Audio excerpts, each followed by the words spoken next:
शिव पंचाक्षर स्तोत्रम् नागेन्द्रहाराय त्रिलोचनाय भस्मांगरागाय महेश्वराय नागेन्द्रहाराय त्रिलोचनाय भस्मांगरागाय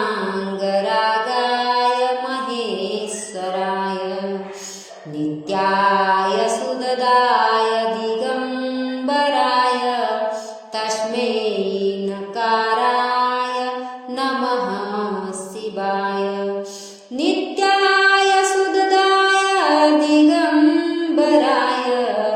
तस्मै नकाराय नमः शिवाय मंदाकिनी सलिल चंदन चर्चिताय नंदेश्वर प्रमथ नाथ महेश्वराय मंदाकिनी सलिल चंदन चर्चिताय नंदेश्वर प्रथम नाथ महेश्वराय मंदार पुष्प बहुपुष्प सुपूजिताय तस्मै मकाराय नमः शिवाय मंदार पुष्प बहुपुष्प सुपूजिताय तस्मै मकराय नमः शिवाय शिवाय गौरी वंदना भजवृंद सूर्याय दक्षाश्वर नाशकाय शिवाय गौरी वंदना भजवृंद सूर्याय दक्षाधर नाशकाय श्रीनीलकंठाय वृषध्वजाय तस्मै शिकाराय नमः शिवाय श्रीनीलकंठाय वृषध्वजाय तस्मै शिकाराय नमः शिवाय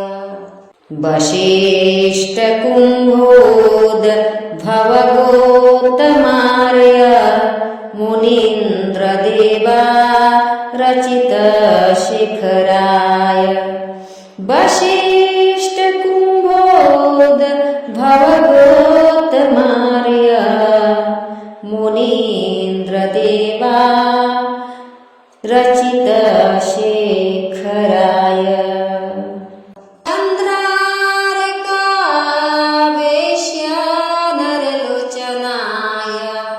तस्मै वक्राय नमः शिवाय अक्षस्वरूपाय जटाधराय पिनाकहस्ताय सनातनाय अक्षस्वरूपाय जटाधराय पिनाकहस्ताय सनातनाय दिव्याय देवाय दिगंबराय तस्मै यःकाराय नमः शिवाय दिव्याय देवाय दिगंबराय तस्मै यःकाराय नमः शिवाय पंचाक्षरमिदं पुण्यं यः